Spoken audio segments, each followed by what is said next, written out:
In this clip, we'll be integrating our green screen footage into our shot. Okay, so let's go ahead and add a merge node. Just hitting the tab key and typing in merge. And again, our B pipe is going to hook up to our main source right here. And then our A pipe will hook into our key light. And let's go ahead and view this merge now. Awesome. Looks like we're done. Just kidding. We're going to need to do a lot of work to get him in here correctly. So one of the first things I need to do is add a transform node. So I'll hit the tab key and type in transform. And we'll just place that between the key light and our merge. And basically to flip him, you're just going to scale him the other way. And you can see that I just got really lucky and put that right at -1. But if you were at like -0.5 or something like that, you just want to come over here and put a -1 in the width, and that's going to flip him around. So that's a nice little trick to have. Then we'll also just come over here on the edge and kind of start to scale him down. Let's see where he, he's about that size in comparison to the human. Her legs are probably about that long, so this would make him be sitting on the ground. And that's a pretty good spot for him. Now, right now, he's obviously not going to look, very well integrated because neither does the robot. We don't really have any kind of tracking data in here. But we can still, kind of eyeball and get the colors to match a little bit better, because right now he's way brighter than everybody else. And he also doesn't have this really harsh backlighting that the robot has and then front lighting that the girl has. So he would have the front lighting, obviously, since he's looking this way. So let's go ahead and clear our properties bin. And I'm going to add a color correct first to get him a little bit darker. So we'll just drop that in between the transform and the merge.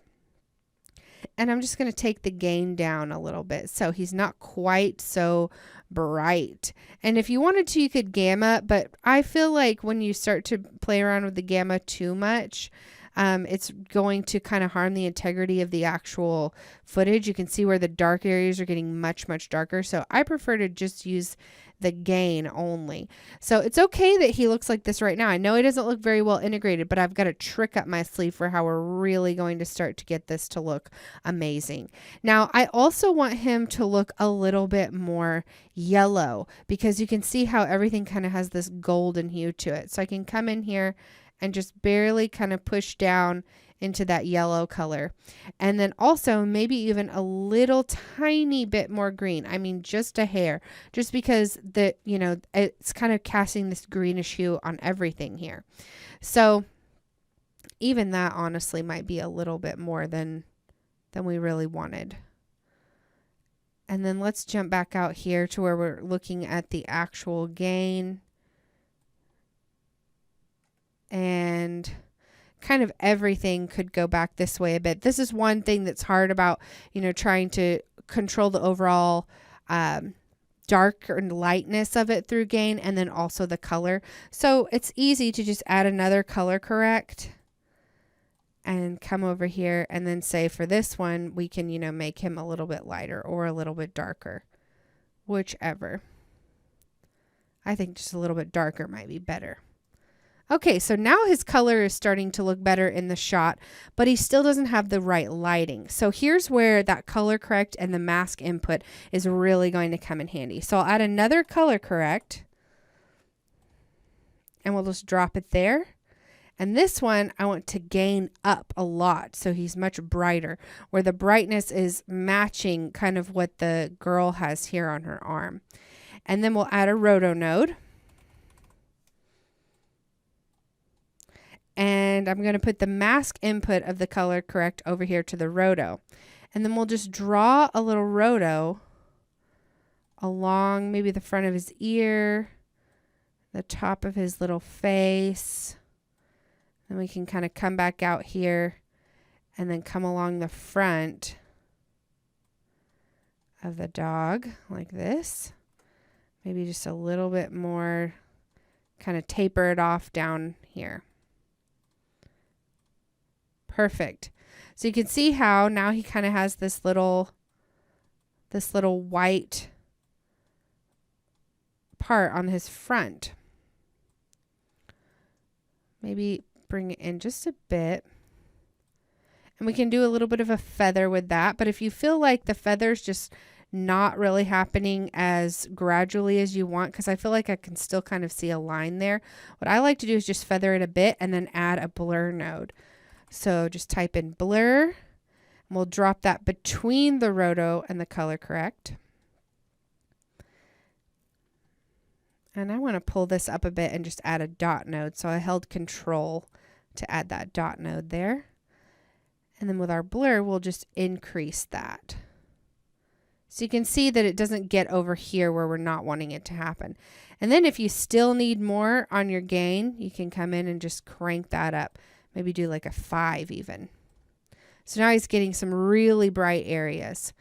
Then we can clear our properties bin and let's zoom out a bit. And you can see how now we've got this kind of instant, really pretty bright light on the front of the dog, the same way that the girl has.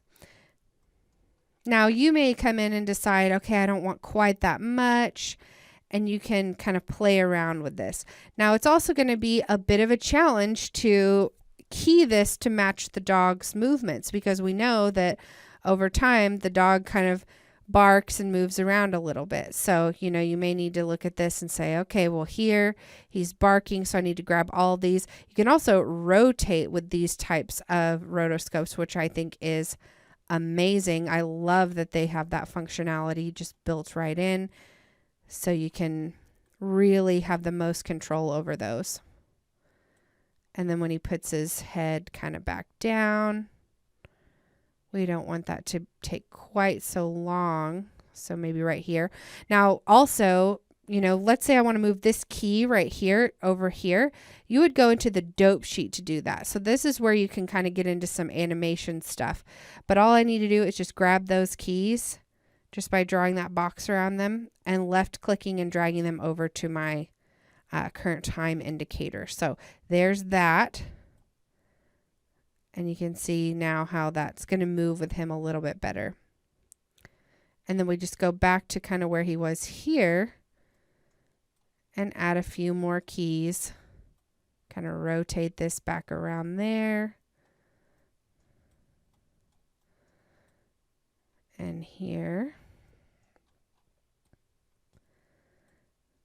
And because this is so soft, it really makes it nice and easy to kind of get away with not having it be in the same place every time. It's not quite the same as a typical rotoscope like what we had around the leaves. Okay, so that's looking pretty good. It's going to need some more keys, obviously, further down, especially when he lies down and everything, because that looks crazy. But I've got the first few here started, and, you know, that's just going to take a little bit more time to go the rest of the way through. So I would encourage you to key your rotoscope to kind of follow along with him along the top of his head and the front of his chest throughout the rest of the shot. Now that we have him pretty well integrated into the shot as far as the colors and the size and everything go, I want to start actually getting these two figures to match the camera tracking, because they're just kind of still here and they're not actually being very well integrated into the shot. So let's go ahead and jump into our next module, where we'll begin understanding the 3D space and everything that goes along with that in terms of cameras. So stick around for the next module.